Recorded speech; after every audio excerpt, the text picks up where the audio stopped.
नमस्कार दर्शक बंधु आपणकर जदि बिछा राशि होइथाए तेबे एही भिडियोटी आपणक पई बहुत अधिक गुरुत्वपूर्ण रही। कर्मर देवता शनिदेव दीर्घ 30 वर्ष पर रेवती नक्षत्र रे प्रवेश करुछंती एवं आंबे माने वर्तमान अंत आड़कू अग्रसर हेउछि। वर्तमान एमिति स्थान रे पहुँचीबा जेउठी गोटिए जुगर अंत हेबो एवं नूतन जुगर आरंभ हेबा पई जाउछि। देखंतु जहा आरंभ होईछि ताहा निश्चित भावरे शेष हेबो एवं आम जीवन रे बड़ परिवर्तन आनिबो। किंतु यह शुणिबा पई भल लागिले मध्य एही परिवर्तन बहुत अधिक कष्टदायक होइथाए एवं आपण गत किछि मास एवं किछि वर्ष मध्यरे देखिथिबे किछि संपर्क आपणकर भांगी जाइछि, किछि स्वप्न किछि अभिलाष इच्छा आपणकर अधारे रही जाइछि, किछि स्थान परिवर्तन करिसंती, किछि संपर्क परिवर्तन होइछि एवं बहुत गुड़िए लोक आपणक जीवन रु चली जाइछंती। बहुत नूतन लोक मध्य आपणक जीवन को आसिछंती। बहुत गुड़िए परिवर्तन आपणक जीवन रे घटी चलीछि। आपण वर्तमान एमिति स्थिति रे अछंती जोंठी भाग्य सह लढ़ी लढ़ी आपण हारि जिबा भली अनुभव मध्य करूछंती एवं थकी गला भली मध्य आपण अनुभव करूछंती। किछि जिनिस किछि संपर्क आपण को जेतिकी पूर्वरु खुशी देउथिला वर्तमान सेतेरा खुशी आपण को मिलो नाही। सेही दिग प्रति मध्य आपणकर आग्रह बढ़ु नाही, रुचि बढ़ु नाही एवं आपण वर्तमान एकुटिया रहिबा पई पसंद करूछंती एवं आपणको जीवन रे आपण एक प्रकार बोर होला भली मध्य अनुभव करूछंती। एहार अर्थ हेउछि आपणको जीवन रे नूतन परिवर्तन आसुछि, नूतन इच्छा नूतन स्वप्न अभिलाष को नहीं आसुछि। कारण कालचक्र बा राशि चक्रर अंतिम राशि मीन राशि रे एवं 27 गोटी नक्षत्र मध्यरु अंतिम नक्षत्र रेवती नक्षत्र रे काल प्रवेश करिबा पई जाउछंती। तेणु करी आम मानक जीवन रे निश्चित भाव रे बड़ परिवर्तन आसीबो। तेबे एबे आसंतु जानिबा शनिदेव काहाकू बड़ डील देउछंती, काहार भाग्य को सौभाग्य रे परिणत करूछंती किंबा काहाटारु सब किछि छड़ै नेबा पई आसुछंती। केउ नक्षत्र रे व्यक्ति विशेष मानकर पुनर्जन्म हेबो एवं केउ नक्षत्र रे व्यक्ति विशेष मानकर सब गुड़िए रास्ता गुड़िक बंद होइजिबो, आगको नूतन रास्ता खोलिबा पई जाउछि। किंतु भिडियोटी आरंभ करिबा पूर्वरु यदि आपणकर भी बिछा राशि होइथाए एवं आपण भी ईश्वर को आंतरिक भक्ति एवं विश्वास करंती तेबे भिडियोटी को लाइक करंतु। कमेंट बॉक्स रे जय जगन्नाथ जय मां लक्ष्मी अवश्य लिखि दियंतु। ता सहित आम सह जोगाजोग करिबा पई वीडियोर मध्य भागरे एक व्हाट्सएप नंबर टी दिया जाइछि। जो नंबर साहाय्य आपण आम सह जोगाजोग करी निजर नूतन कुंडली प्रस्तुत करि परिबे, कुंडली विश्लेषण कराई परिबे किंबा आपणकर चाकरी विवाह व्यवसाय प्रेम संपर्क शिक्षा स्वास्थ्य को नहीं किछि समस्या रही तार सहजरे एवं स्वल्प मूल्य रे समाधान करि परिबे।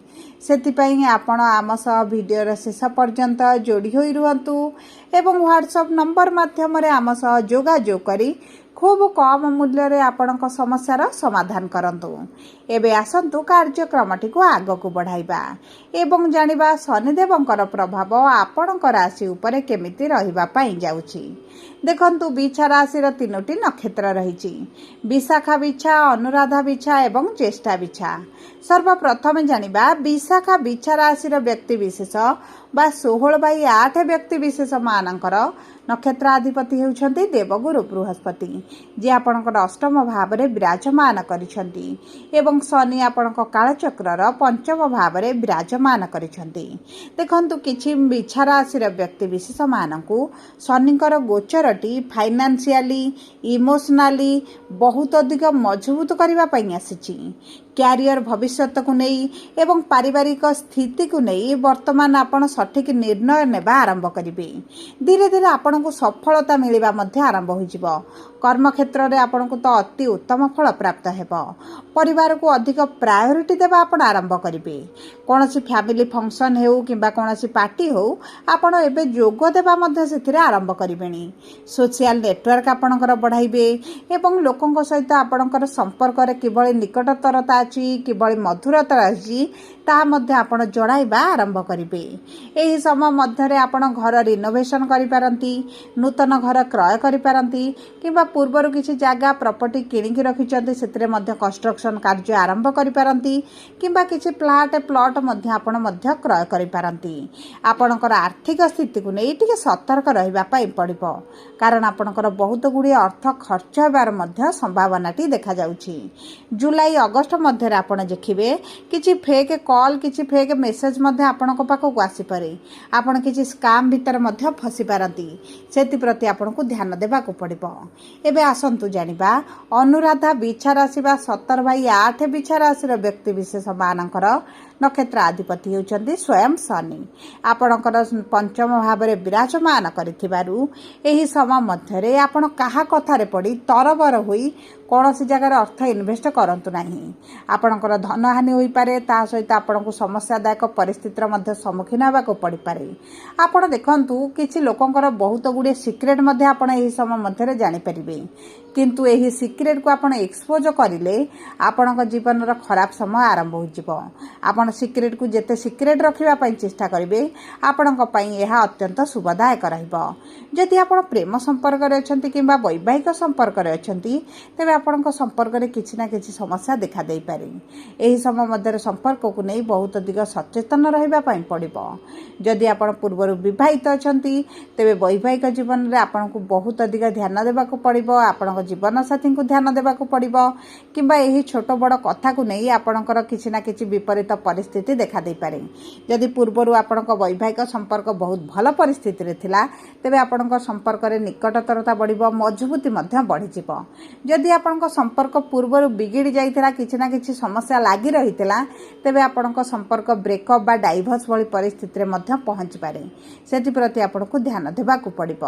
ଏବେ ଆସନ୍ତୁ ଜାଣିବା ଜ୍ୟେଷ୍ଠା ବିଛା ରାଶି ବା 18/8 ବିଛା ରାଶିର ବ୍ୟକ୍ତିବିଶେଷମାନଙ୍କର ନକ୍ଷତ୍ର ଅଧିପତି ହେଉଛନ୍ତି ବୁଧ।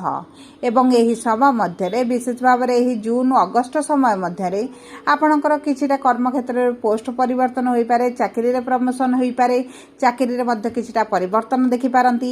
ଯଦି ନୂତନ ଚାକିରିର ସନ୍ଧାନରେ ରହିଥିଲେ, ଚାକିରିକି ବଦଳାଇବା ପାଇଁ ଚାହୁଁଥିଲେ, ତେବେ ଆପଣଙ୍କ ପାଇଁ ଅତି ଉତ୍ତମ ରହିବ। କିନ୍ତୁ ଆପଣ ଯେକୌଣସି ସ୍ଥାନକୁ ଯାଆନ୍ତୁ ଆପଣଙ୍କ ମାନସିକ ଟେନସନ୍ଟି ରହିବ, ପରିବାରକୁ ନେଇ ଆପଣଙ୍କର ଚିନ୍ତା ମଧ୍ୟ ବୃଦ୍ଧି ହୋଇପାରେ ଏବଂ ତା ସହିତ ମାନସିକ ଦୁଶ୍ଚିନ୍ତା, ଆଙ୍ଗଜାଇଟି କିମ୍ବା ଋତୁକାଳୀନ କିଛି ସ୍ୱାସ୍ଥ୍ୟ ସମସ୍ୟା ମଧ୍ୟ ଆପଣଙ୍କର ବାହାରିପାରେ। ସେଥିପାଇଁ ନିଜ ଖାଦ୍ୟ ପାନୀୟର ବିଶେଷ ଭାବରେ ଧ୍ୟାନ ରଖନ୍ତୁ। ଧର୍ମ ପ୍ରତି ଆପଣଙ୍କର ଏହି ସମୟ ମଧ୍ୟରେ ଟିକେ ରୁଚି ବଢ଼ିବ। ଆପଣ ଧାର୍ମିକ କାର୍ଯ୍ୟକ୍ରମରେ ଯୋଗ ଦେବେ, ତୀର୍ଥସ୍ଥଳୀ ଭ୍ରମଣ କରିବେ କିମ୍ବା ଆପଣ କିଛିଟା ମନ୍ତ୍ର ଚାଣ୍ଟିଂ କରିବା ମଧ୍ୟ ଆରମ୍ଭ କରିପାରନ୍ତି। ଏହି ସମୟ ମଧ୍ୟରେ ଆପଣ ଯେତେ କମ୍ କଥା କହିବେ ଏବଂ ଅଧିକ ଅବଜର୍ଭ କରିବେ ଆପଣଙ୍କ ପାଇଁ ତାହା ଉତ୍ତମ ରହିବ। ଯେହେତୁ ଶନିଦେବ କାଳଚକ୍ରର ଶେଷର ନକ୍ଷତ୍ରରେ ଶେଷ ରାଶିରେ ପହଞ୍ଚିଛନ୍ତି, ପାରିବାରିକ ସ୍ଥିତିରେ ଧୀରେ ଧୀରେ ଉନ୍ନତି ପରିଲକ୍ଷିତ କରିବେ। ଆପଣଙ୍କର ଯଦି ଅର୍ଥ କେଉଁଠି ଫସିକି ରହିଥିଲା ତାହା ଆପଣଙ୍କୁ ପ୍ରାପ୍ତ ହୋଇପାରେ କିମ୍ବା ଏହି ସମୟ ମଧ୍ୟରେ ଯଦି ଆପଣ କିଛି ଲୋନ୍ କରଜ କରିବା ପାଇଁ ଚାହୁଁଛନ୍ତି, ତେବେ ଆପଣଙ୍କ ପାଇଁ ବହୁତ ଅଧିକ ସମସ୍ୟାଦାୟକ ରହିବ, କାରଣ ଏହି ଲୋନ୍ଟିକୁ ଶୁଝିବା ପାଇଁ ଆପଣ କମ୍ପ୍ଲିଟ୍ କରିବା ପାଇଁ ମଧ୍ୟ ବହୁତ ଗୁଡ଼ିଏ ସମସ୍ୟାର ସମ୍ମୁଖୀନ ହୋଇପାରନ୍ତି। ଏବଂ ତା ସହିତ ଯଦି ଆପଣ କିଛି ଜମି, ଭୂମି, ଯାନବାହନ କ୍ରୟ କରିବା ପାଇଁ ଚାହୁଁଛନ୍ତି, ତେବେ ଆପଣଙ୍କ ପାଇଁ ଅତ୍ୟନ୍ତ ଉତ୍ତମଦାୟକ ରହିବ।